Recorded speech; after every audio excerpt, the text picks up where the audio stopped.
is a very real possibility that we are currently living through the single greatest year in anime history. After a truly legendary spring and winter, I was low-key hoping the industry would chill a little for summer, but instead, they have tripled down with yet another lineup of almost wall-to-wall bangers, which I have once again watched all of to make sure you don't skip out on a single hidden gem. And that's not even getting into all the sequels, which I just dropped a whole separate video about over on Basement Life, so please go check that out after this if you don't want to miss out on stuff like new Clevites, new Grand Blue Dreaming, new entire Sword Art Online movie that only exists as a bonus for a $100 video game for some reason, and more. There's like 30 things on there on top of the like 30 things on here, so if any of you leave any comments on this video being like, what about Mushoku Tensei? Or, bro, you forgot Tanya, I will still appreciate it. Every comment helps. Please hit the like button. These are the ones to watch for summer 2026, brought to you by the industry-leading language learning app Rosetta Stone Sapphire. For decades, Rosetta Stone's intuitive and immersive method, which mimics the way we pick up words as kids, has made it one of the most accessible ways to learn a new language. But with their new Sapphire subscription app, it's gotten even more convenient. Retooled with mobile users in mind, Sapphire combines even quicker and more digestible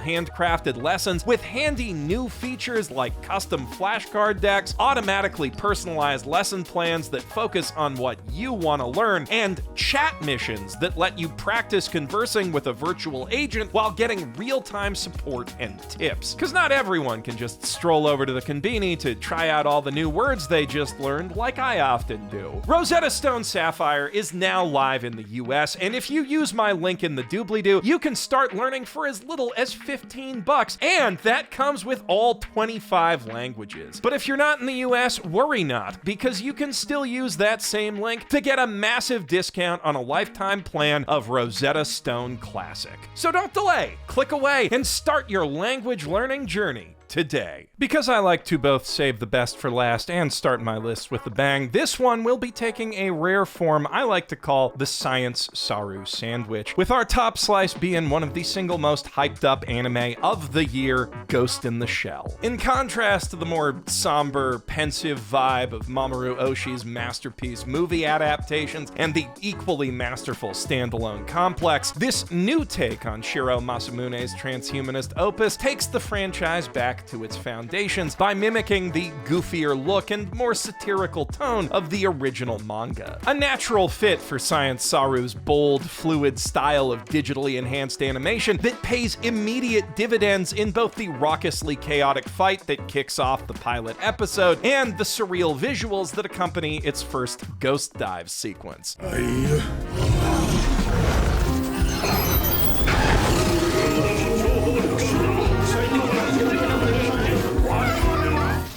Where prior adaptations prompted us to ponder the implications of the setting's crumbling wall between mind and machine, Science Saru's impressionist animation makes us feel them with an immediacy every bit as immersive as the meticulous details seen in other versions. And while those adaptations certainly had their own kind of fun with it, I am beyond excited to finally see the original vision of the Major brought to life. A brash, bisexual cyborg Jane Bond in the unhinged vein of Roger Moore, contrasting the more Dalton-y, Craigish flavor that's dominated the animated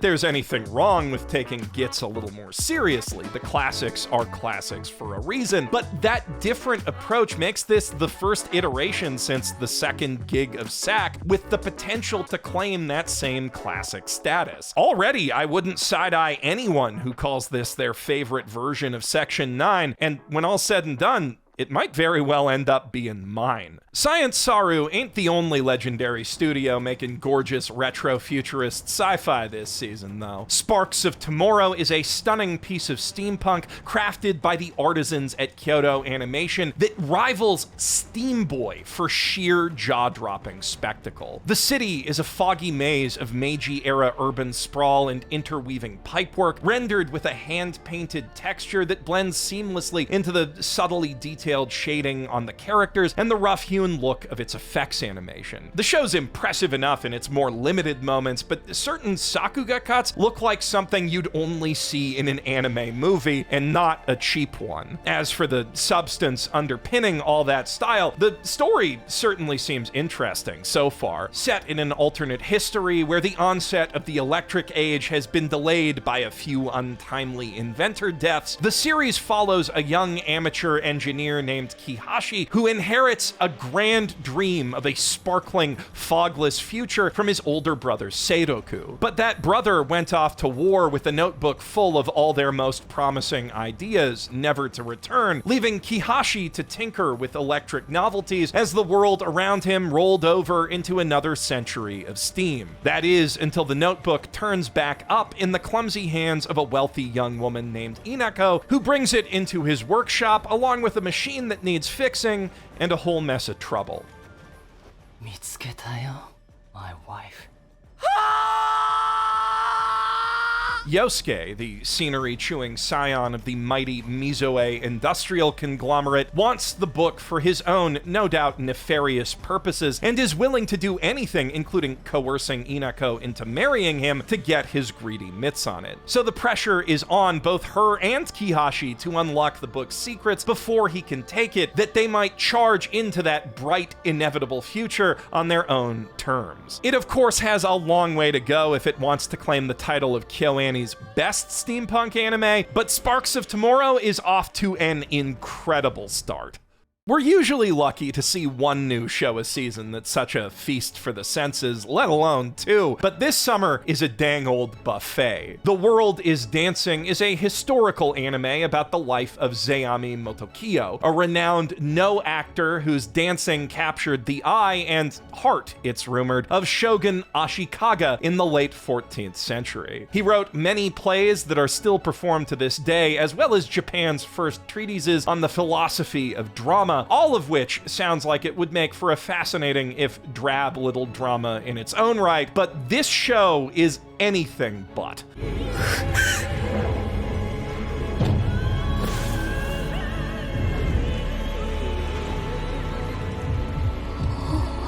We follow the virtuoso from his youngest days, before he had a stage name and was known as Oniyasha, reluctant heir to the Sarugaku Kanzei troupe. A boy with little appreciation for either the art of dance or his father's harsh instruction in it, until a chance encounter with a poverty-stricken shirabyoshi helps him finally understand why men dance and sets his passion ablaze. An obsession with capturing the rhythm of the world in his movements and finding new ways to express himself and advance the art form as a whole, that the anime in turn captures through an evocative mix of animation styles. Psypic once again putting their infinite horse girl money glitch to beautiful use. Will that be enough to overcome the innate hype-generating disadvantages faced by a historical performing arts anime exclusively locked to high dive? Probably not in a season and year this insanely stacked, but it's sure to go down as one of 2026's most lustrous hidden gems, so if you want to be that guy in the anime circle who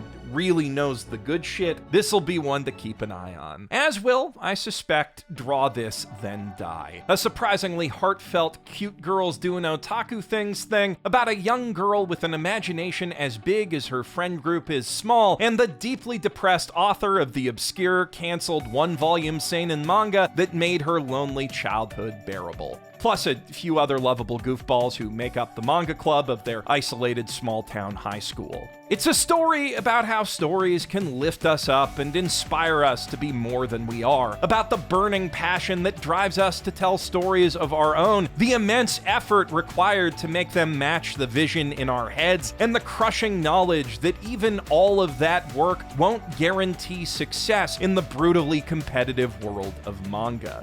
And it's about how reaching just one person at the right time can make all the agony of failure kinda worth it.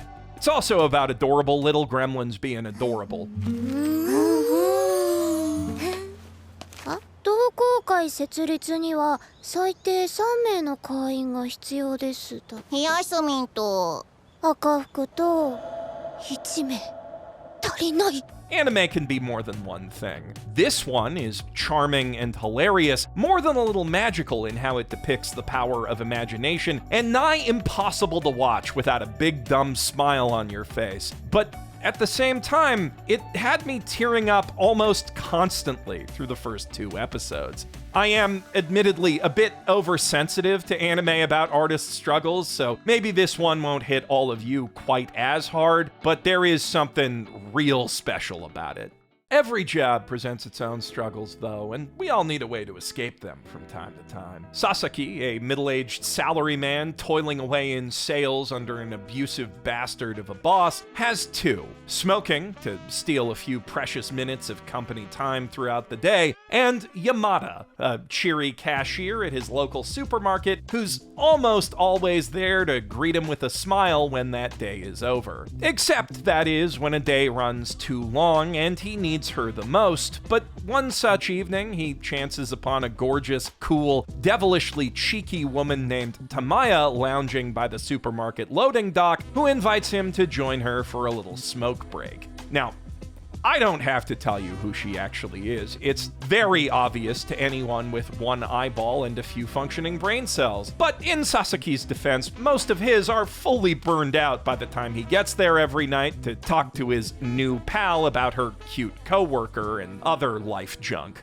Smoking behind the supermarket with you is an appropriately addictive slice-of-life love story about the little things that make it all feel worthwhile. Those moments of magic that get harder to find as you grow older and tireder, but never disappear entirely if only you know where to look. Also, drugs can help. Now, I'm not personally partial to their drugs of choice, having smelled them secondhand through most of my childhood, but the fact that this anime can still make even me look at a cute smoker girl and think, damn, that looks nice, is a testament to just how clean its vibes are. お姉さん、どこのコーナーの店員さんなんですか？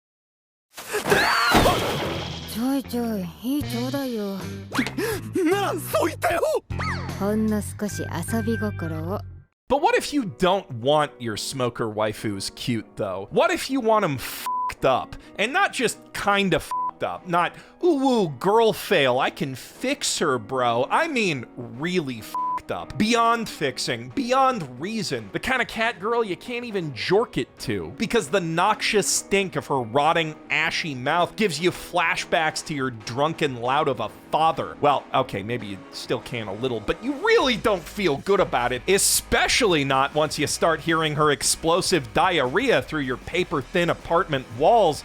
Jesus, bro, are you still gonna finish? Have some dignity. That girl's name is Chainsmoker Cat. Well, actually, it's Yaniko, but that's just short for Chainsmoker Cat, so her parents kind of unwittingly doomed her to become what she is now. A wretched creature whose only escape from her dismal paycheck-to-paycheck life is a filthy habit that burns through every last yen she can scrape together and makes her a nightmare to be around and work with. She's not quite helpless. Plenty of people try to help her, especially her poor, naive sister, but she is hopeless, time and again responding by spitting tar and bits of lung back in their two kind faces. Any faint flicker she might feel of the will to change, destined to go up in the next cloud of sweet, numbing menthol. It is a profoundly sad existence. But the show doesn't expect you to cry for Yaniko, it expects you to laugh at her. And despite its bouncy, characterful animation and whip-sharp comic timing, for many, that's gonna be a pretty big ask. Imagine Mamoru Hosoda directing an especially vulgar and vicious episode of South Park, applying his keen eye for environmental detail that breathes so much life into his animated works to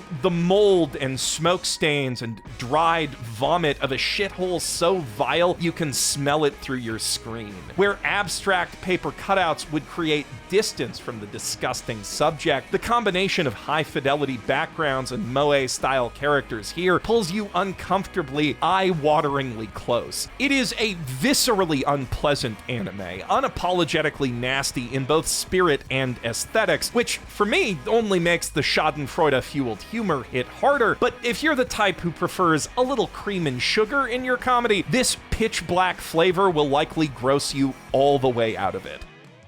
Luckily, we got just the sweetness to cleanse your palate in grow-up show Sunflower Circus, an original cute girls doing cute things period piece from A1 Pictures that follows the daughter of one of the world's most talented and least responsible acrobats as she's sold off to an entirely different circus, one that runs on child labor to pay off her daddy's debts. Given the choice, Mizuka Tsurumaki would rather be literally anywhere else, but just because she hates circuses with a burning passion doesn't mean she can't soar from the flying trapeze with the best of them. And this particular orphan slave labor circus happens to have one of the best of them in the nimble Oka Kawasumi, who's been held back until now by a less skilled partner. So in short order, the short stack rigmaster pairs the two of them up and they start making magic together.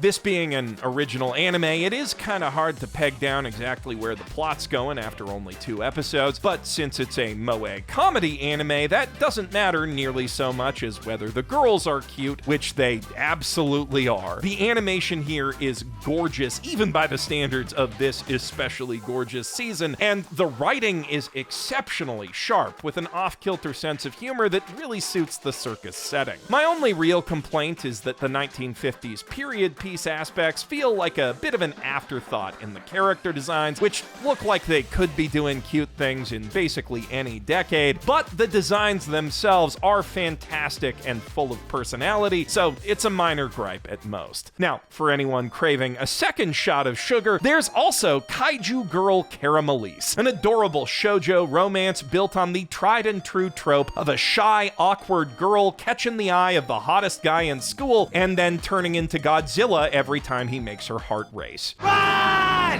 It's Godzilla! It looks like Godzilla, but due to international copyright laws, it's not. Also, it looks like shoujo, but due to technicalities of magazine demographics, it's not. I mean, the author does explicitly describe it as a shoujo manga that just happens to run in a seinen magazine, but certain shoujo fans will have my head if I don't make that clarification. Still, if you're looking for a concentrated dose of diabetes-inducing shoujo goodness, it doesn't get much gooder than this, and I'm not just speaking on the pilot when I say that. Yazzie put me on the manga years ago, like right after the first volume dropped, and I was immediately swept up in both the romance and the epic kaiju action, which looks and sounds especially epic in anime form with them copyright-safe tubas in the OST and impeccable sound design backing the impressively high-fidelity creature animation. We really could not have asked for a better adaptation of what was already a top-tier action love story. Dandadan fans, this might be just the thing you need to tide you over to season 3. So that's your hetero-flavored supernatural romance covered for the season, but if you've been hankering for the healing power of Yuri, we've also got not one,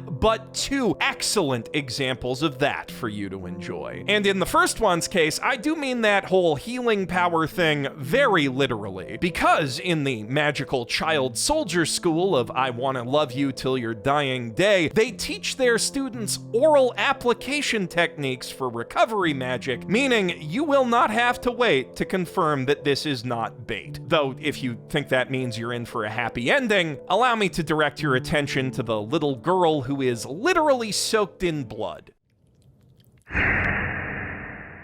ちょうだい。え、ちょうだい。はい。よいしょ。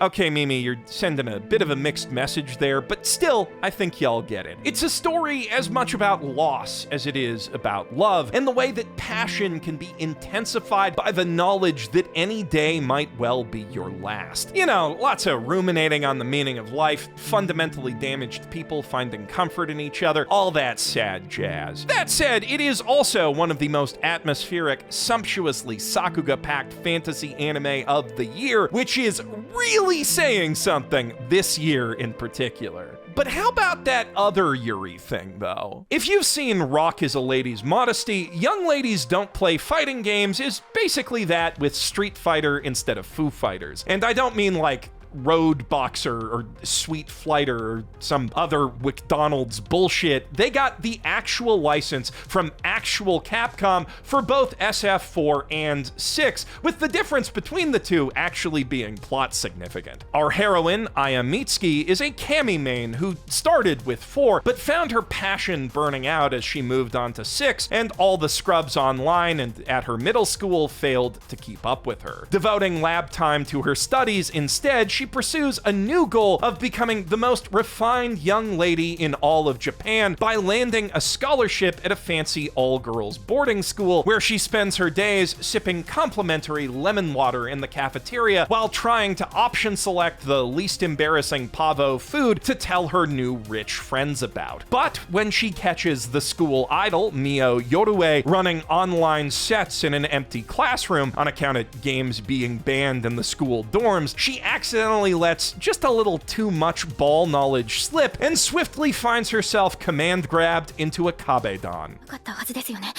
なのにストリートファイターしかも6って音で分かって、それってつまり格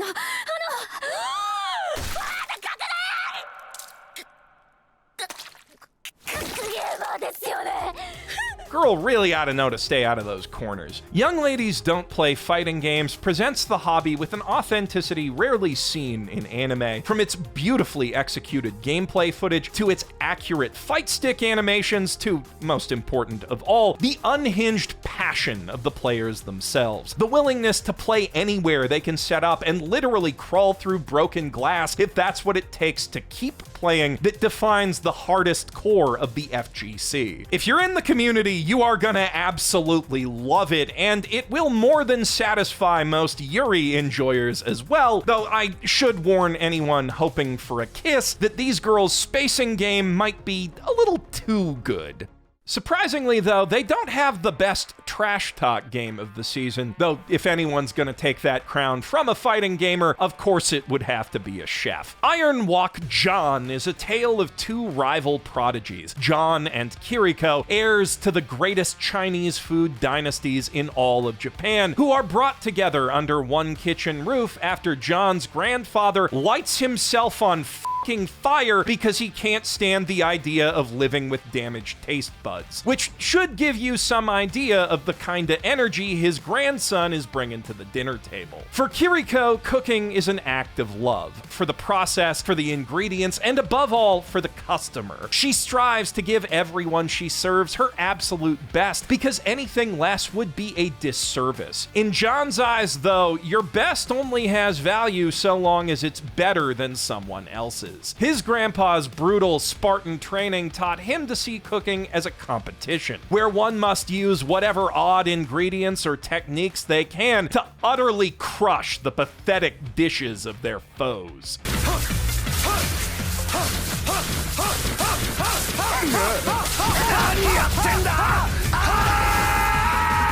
To prove each other wrong and hone their own abilities, the young rivals will, of course, face off in countless cooking duels and tournaments, as any Food Wars appreciator or based Yakitate Japan enjoyer could have guessed. But John doesn't need fan service, supremely convoluted bread puns, or any other gimmicks to make its cooking competitions utterly riveting. Under the masterful direction of Fate Zero and Girls Bravo's A. Aoki, with his flair for the dramatic and keen eye for technical details, every chop, dash of seasoning, and flick of a frying pan hits like a kamehameha, while every finished dish will make you think, holy f***, I need that in my mouth right now. I would say that every last shot screams at you with Aoki's passion for the original source material, a classic cooking manga from 1995 that influenced almost every work in the genre since, but I only know that because the end of episode 1 literally screamed at me about how important the manga is, making a bold declaration that this story from, quote, the year of the Great Hanshin Earthquake and the subway sarin gas attacks will feel just as powerful, relevant, and important today as it did back then. Like John himself, Troika knows they cooked with this one, and they dare you to say otherwise. But Aoki's not the only legend with a new anime out this season. From K-On! To A Silent Voice to Heike Monogatari, few resumes in this industry are quite as impressive as that of Naoko Yamada. When she has a new project out, true otaku sit up and take notice, doubly so when she's co-directing with Scott Pilgrim and Dandadan Season 2's Abel Gongora. I would eat up darn near anything these two put down, but even with such high hopes, I didn't expect Jadugar, a witch in Mongolia, to be quite this delicious. It feels odd to say about an orphan slave girl in 13th century Persia, but Sitara had a truly blessed childhood. Taken in by a kindly family of Islamic scholars who granted her the almighty gifts of letters and geometry, her life is on a brighter path than almost anyone in her shoes might dare hope, until the Mongols come to sack Tus. In an instant, she loses almost everything, greater riches than she even knew she had, but even after she's dragged off with the other spoils of war, she still has her mind. And as the empire expands in the wake of the first Khan's death, she will use it to turn the very tide of history and bend an uncertain world to her will. A grand pitch for a historical epic, but Jadugar starts surprisingly small and cozy, inviting us to bask for a good while in the warmth and beauty of ancient Iran before it yanks the proverbial Persian rug. And that beauty is unlike almost anything else in anime besides maybe Ranking of Kings, painting the world in soft, simple colors and shapes which belie the razor-sharp brutality that rules over it, even as the style allows for some of the most subtle, expressive, achingly human animation that you will see all year. And I'll remind you, that is the same year that just gave us Witch Hat Atelier, so that is really saying something. Which anime will reign supreme as the anime of that year remains to be seen, but Jadugar is off to a very strong start. The last time an anime premiere made me think and feel quite this much all at once was probably Orb, and that is about as high praise as you can throw at this kind of political drama. Jadugar is perhaps even more faithful to the real period and places it's depicting too, not to mention their respective religions. You won't find a more thoughtful and nuanced exploration of Islam anywhere in anime, or most media for that matter, and rare few can rival this one's ability to transport you to another time and place, be it real or imagined. That does complete our Science Saru sandwich, but we're not quite ready to dig into all of summer's scintillating side dishes just yet, because one more anime with the potential to be just as good as Jadugar managed to take me by surprise at the end. I really should have seen Sayonara Lara coming. The last time Kinema Citrus made an original anime, we got Shoujo Kageki Review Starlight, and the creator of their new 15th anniversary project was an assistant director on that, so I knew it was gonna be good, but not this good. Japan's been cranking out Little Mermaid anime since nearly 2 decades before Disney started, so I haven't seen quite enough of them to definitively declare this is the best one. Plus, it's not over yet, and original anime do fall off cliffs all the time. But it is off to an even stronger start than Hayao Miyazaki and Masaki Yuasa's takes, so surely that's gotta count for something. Not so much a direct adaptation as a sequel, the first episode abridges the original fairy tale in breathtaking style, leading up to an even darker ending than Hans Christian Andersen cooked up that does nonetheless leave us with a glimmer of hope. Princess Laura's unhealthy obsession with humans ultimately curses every other mermaid to an unlife of sea-foamy stasis trapped in clams. It makes sense in context. But they may yet be revived if she can find the true love that the prince denied her. Drinking the sea witch's brew one last time, she returns to the surface world to find that much has changed in the last 200 years, though as you gaze out across the pastel nightscape of Otsu City, it might strike you just how much has stayed the same in the 24 since Sailor Moon. The vibes here are as timeless as they are immaculate, which is exactly the sentence you want to say about any modern fairy tale. Admittedly, it doesn't take much to remind me of Princess Tutu right now, since we just watched through it on the Quest for the Best podcast, but this is one of the few anime I can think of that hits that same sweet spot just as hard, and if it can stick the landing, it is destined to go down as an all-time classic. But with that said, the first of our honorable mentions does have some delectable fairy tale vibes of its own. The Cat and the Dragon is a gorgeously whimsical little fantasy anime about a mighty dragon who ends up being raised by a kindly ketchi after his mother is slain. Over the years, he grows from a timid little hatchling into a scaly, multi-generational unk to all of magic spirit cat kind, and eventually their stalwart defender against human poachers.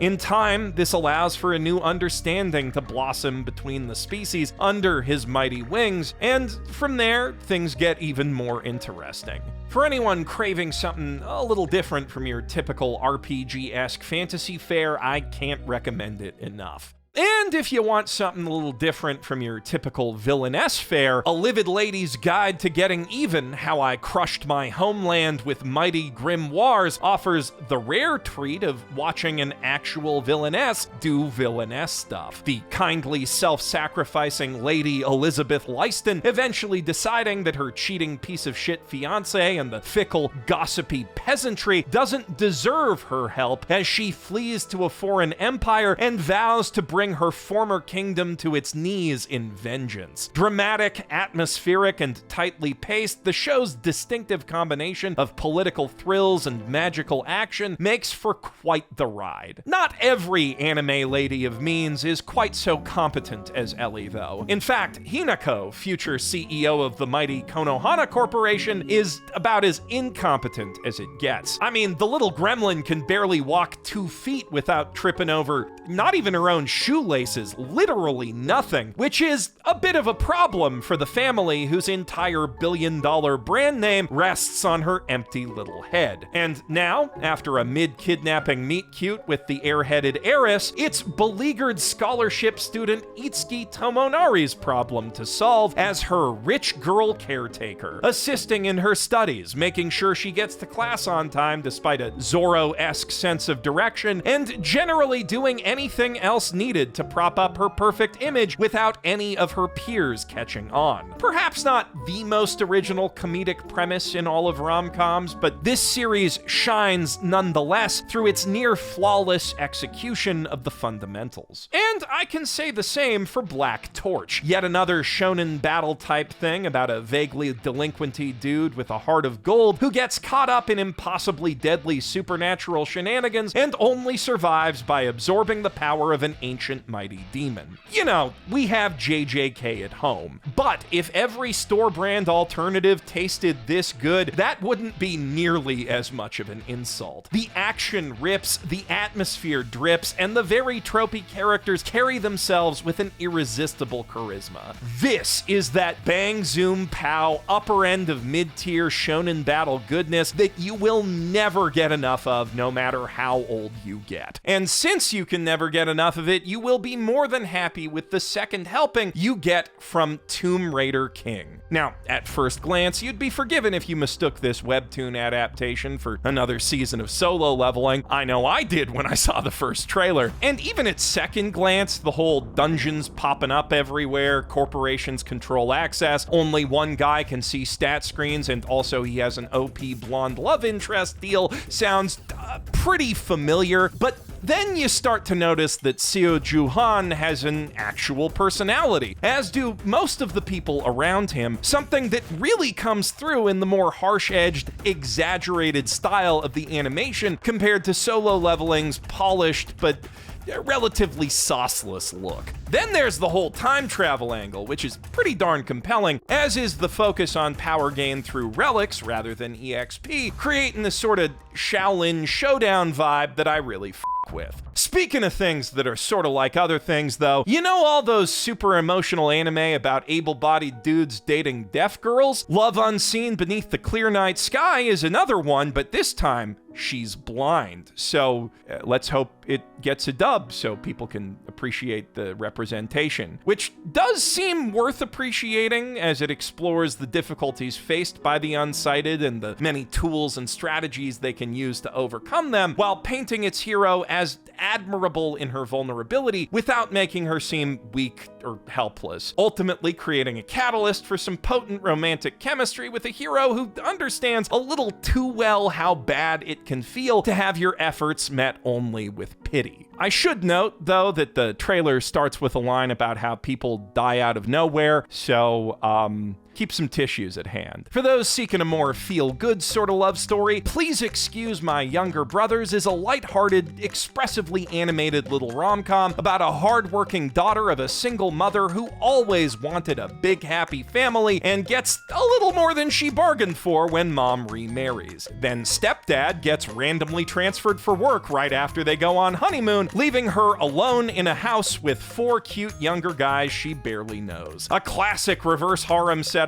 if I've ever seen one, even if one of those guys is very clearly the main one. As lady-led love stories go, though, they don't get much more classic than Red River, a monumentally influential isekai-ish shoujo manga about a young Japanese girl who finds herself ripped out of time and sent flying back to the ancient Hittite Empire Inuyasha style. Except the original manga actually came out in 1995, 1 year before Inuyasha, so actually Takahashi was doing it Red River style. That's how influential we're talking here. Unfortunately, the long-coming anime adaptation doesn't quite live up to that legendary status, but the quality of the writing still shines through even at its jankiest. If you're looking for more straight-up isekai, you will have to wait for the bargain bin, but we do have a pretty darn good reverse one in Hanaori-san Still Wants to Fight in the Next Life. The tale of a deposed demon lord who really just wants to spend his second life on Earth watching anime and playing video games, and the reincarnated heroine who can't be satisfied with only killing him the one time. It is tempting to dismiss this one as the Mig Ronalds to Hataraku Maosama's McDonald's, but Hanaori-san's snappy pacing, over-the-top animation and acting, and focus on comedy over story help it stand out as its own very fun thing. Though, as far as having fun with parallel world hopping goes, the anime to beat this season is clearly Thunder 3, which follows a gag manga protagonist and his 2 best pals as they use some gag manga plot bullshit their teacher bought from Amazon to venture into the world of a very serious alien invasion manga and save his kidnapped little sister. Which sounds like it would be pretty difficult for a pack of scrawny middle schoolers, except that, being from a gag manga and all, it turns out that these particular middle schoolers are pretty much immortal in the strange new land of grimdark anime realism.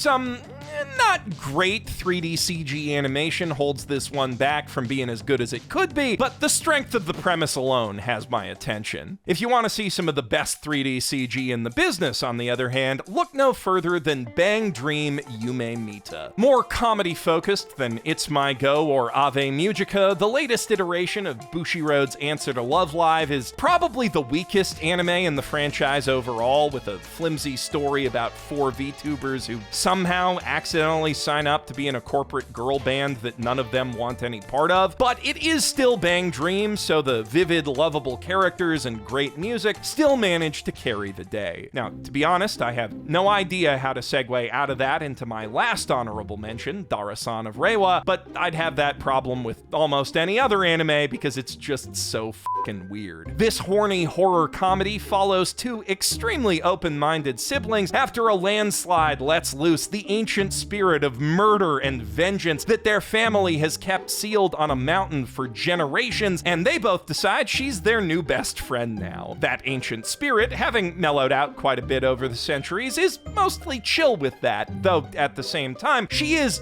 deeply concerned about how chill the siblings are around her and how bad their survival instincts seem to be in a world full of even spookier monsters. Think the summer Hikaru died, if Hikaru was a huge-tittied snake lady with innie nipples, and also the entire rest of the story was completely different. Darasan does at least give me a smooth transition into the bargain bin, though, which we're kicking off with another horny horror comedy in Kamui, He's Behind You, a buck-wild exorcist battle anime about a guy who sends evil spirits to heaven with the holy power of his Suffice to say, Chez Garbage patrons will be eaten mighty fine this summer, especially those who appreciate so bad its goodness, since Gohands, the best worst anime studio, is finally making one of those fucking things. The exiled Heavy Knight knows how to game the system, which, in addition to their signature batshit insane style of filmmaking, also features the hottest bitch who ruins the main character's life type character I have ever seen. Keeping the trash equal opportunity, though, we also got a girl one of those fucking things in The Forsaken Saintess and Her Foodie Road Trip, which is about this lady who gets isekai'd alongside another lady in a sort of package deal, and then the king's all like, hey, your cheat power's a magic camper van with infinite food in it? Lame. Banished. But then a hot adventurer guy's all like, what? That's not lame at all. I want to live in that, so it all kind of works out. Meanwhile, heroine, Saint, No, I'm an all-works maid, and proud of it, is about a different isekai plus one who finds herself reborn as the heroine of a very popular dating sim that she's never played, and decides to use all the OP magic powers that come with that position to fulfill her personal dream of being the best, most efficient maid in any universe. Magic, destiny, and possible end of the world be damned. Such threats are well behind the hero of I Became a Legend after my 10-year-long last stand, whose OP copy magic lets him beat all the demons and their king in the space of one very busy decade stuck in a pocket dimension, and even come away looking 10 years younger than he did going in thanks to the power of Drain Touch. It's very much a typical power fantasy, but his genuine friendship with his old party mates made me smile just enough to want to recommend it. The Frontier Lord has 0 subjects is also pretty typical as power fantasies go, with its manly warrior hero slaughtering monsters by the truckload and taking an Oni girl from Don't Talk to Me to Marry Me in the space of one episode. But the Mongol-inspired culture of the Oni tribe does at least give the fantasy its own distinct flavor. Speaking of Oni, though, The Ogre's Bride is a charming little piece of urban fantasy girl trash set in a world where Ayakashi are both real and like to marry human women for some reason. Our heroine's family is super duper mean to her because her sister landed a hot, rich kitsune BF and she didn't, but then she lands the hottest, richest Oni BF of them all, so that shows them, I guess. Such a Cinderella-esque existence is exactly what Mia Nakamura fears awaits her after her mother dies in My Stepmother and Stepsisters Aren't Wicked, but I mean, that title kind of gives the joke away, doesn't it? It is kind of the only joke here, too, but a very funny one, told exceptionally well with bold storyboarding, animation, and acting. お前さんの寝るところだがちょうど蔵にスペースが空いていてね。それでも雨風をしのげるだけ感謝しなくては。お父さんの積んどくをみんなで蔵に運びますよ。そうすれば書斎をお前さんの部屋にできる。Those women supporting women vibes serve as a nice counterpoint to the inner court backstabbing of Though I Am an Inept Villainess, a Chinese-flavored fantasy in the vein of the Apothecary Diaries with actual magic this time. Magic that it uses to body swap the Emperor's favorite concubine with his least favorite one, causing many shenanigans to ensue. It's an interesting concept, to be sure, and a gorgeous show thanks to the animation work of Doga Kobo, but for some reason the first episode just didn't fully grab me. Maybe it'll pick up though. We got one more feel-good fantasy in the bin with Victoria of Many Faces, the tale of an ex-spy who defects from her homeland in hopes of living an ordinary life abroad, but ends up adopting an orphan girl and moving in with a handsome knight captain after like 5 days in her new city. Hardly the first spy family like we've seen come out, and surely not the last, but it does it pretty well. And with a strong grasp of lighting and shot composition, it manages to offset its pretty blatant Studio Dean jank. Another girl with an easily mistaken identity serves as the love interest in Boy, I Was Wrong About Her, the story of a country bumpkin who reconnects with his estranged childhood friend after moving to Tokyo and then finds out that he was a cute girl all along. Nothing particularly special on the story front, but the genuineness of their friendship makes the whole thing work. Those are all the recommendations that I have for you today. Here's a complete list of everything I talked about if you need a reminder. But don't forget, the season is also jam-packed with incredible sequels, so be sure to check out my rundown of all of those over on Basement Life to make sure you don't miss one of your favorite shows coming back. Though, before you go, if I helped you find something cool to watch, please let me know what it is down in the comments, and maybe hit that like button to say thanks. I'm Geoff Thew, your anime Sherpa, and surely one day we will make it past this absolute mountain of great stuff.